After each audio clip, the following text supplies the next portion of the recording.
Zambia is a landlocked country in southern Africa.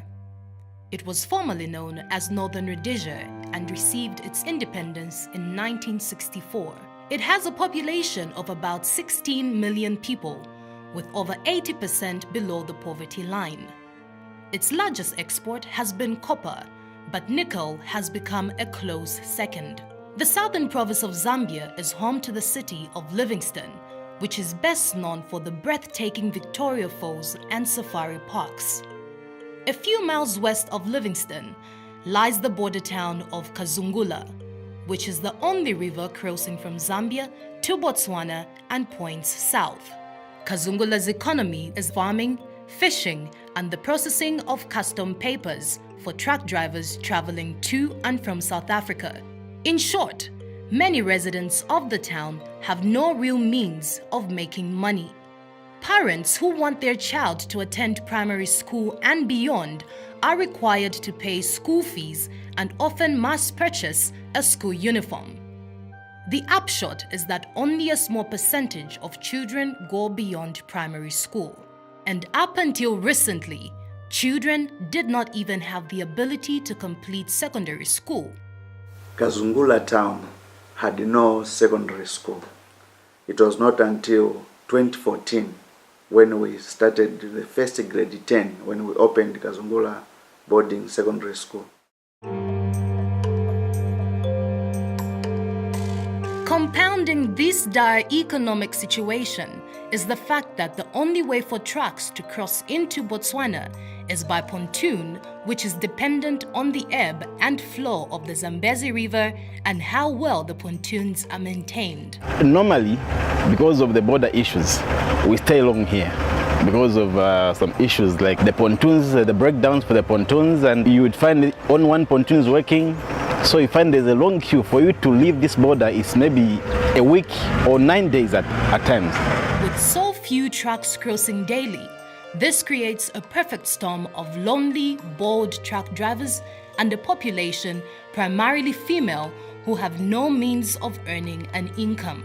Most of these girls with the great potential to make it in life, they drop out of school because their parents cannot afford to actually pay for them, and due to poverty, like I mentioned, but most of them is because they drop out of school because there's no one to support them, and there's no one to actually to give them the education that they actually need.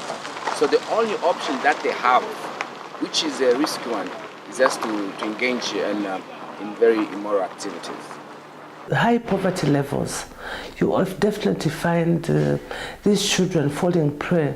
The parents are not working anymore. These children have to fend for themselves. They have to look for money for their own school fees, and they have to find money to just buy books, others even their own uniform.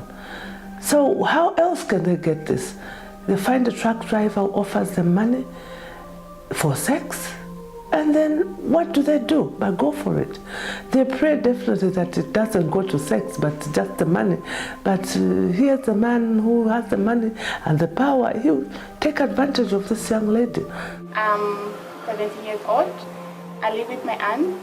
I did not complete my education because my aunt could not continue to pay for my fees because she said she could not afford. Instead, she introduced me to prostitution, where I have to sleep with many in exchange for money in order to put food on the table. So sometimes we charge 20 kwacha or 50. So we charge 20 kwacha if we're going to use a condom, and live sex for 50 kwacha. I'm not happy to do this because I am scared of contracting some sexually transmitted diseases, and I wish I could stop.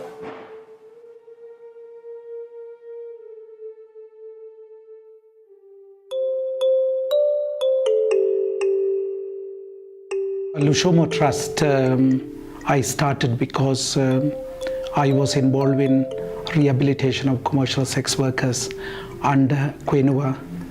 And when I heard a girl at the early stage abused by the uncle, but no action was taken, and this girl has to come back to the street. So I felt it is necessary, we must do something about it. And after discussing with the social welfare department, I felt we must start an organization. That's the way Lushomo Trust started. Our Lushomo Trust is an umbrella organization, and in that we have Danny's Home and Grace Center. We have started Grace Center is to develop the skill training for these girls, and plus putting back these girls in the school. Grace Center is like a hope for most girls, especially those that are abused. Most of these girls that were looked down upon by the society, that had lost hope for themselves in terms of their future. The Grace Center will train young girls in one of 3 skill areas: tailoring, computer training, catering, and restaurant management. In tailoring, we are going to have 40 girls in 2 sessions. In the production, we are focusing on 3 things. The first one is production of uniform. The Ministry of Education has given us the green light that we can produce uniform for the schools.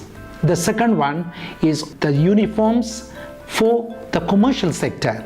The third one is the ladies from Botswana who are coming to Livingston specially to get chinteke material and produce dresses. For the Grace Center's proposal in terms of putting up a tailoring school, that is a very good idea to me. When you train people, because many other times I've seen people crossing from Botswana into Zambia, getting chitenge materials, taking them into Botswana.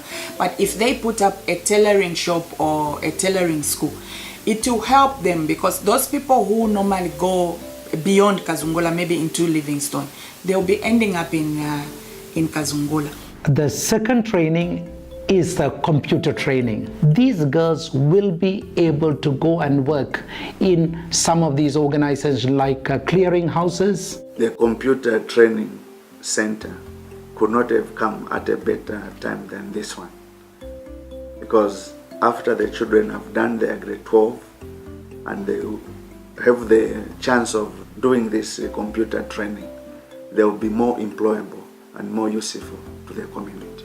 The third skill area is focused on catering and the creation of a full service restaurant. The restaurant will be an instant revenue producer. The Rotary Club of Livingston will serve as the host club for any global grant that is initiated for the Grace Center. Livingston Rotary Club was founded in 1953, and although we're only a small club with 13 members, we are the little engine that could, because we have a maximum of about 11 projects on the go at any single time. We have a village nutrition and water and agriculture project. We have On Call Africa, which is an ambulance service. We have Zimba Eye Clinic, which is a very big project, well over $100,000 worth of project. Supporting a global grant to assist the Grace Center falls into 3 major areas of Rotary International focus: promoting peace, supporting education, and growing local economies. There is a proverb: it takes a village to raise a child. We are all part of this global village. Each of us has the power to be an agent of change for good. Please join us on this global journey to help make a difference. Thank you.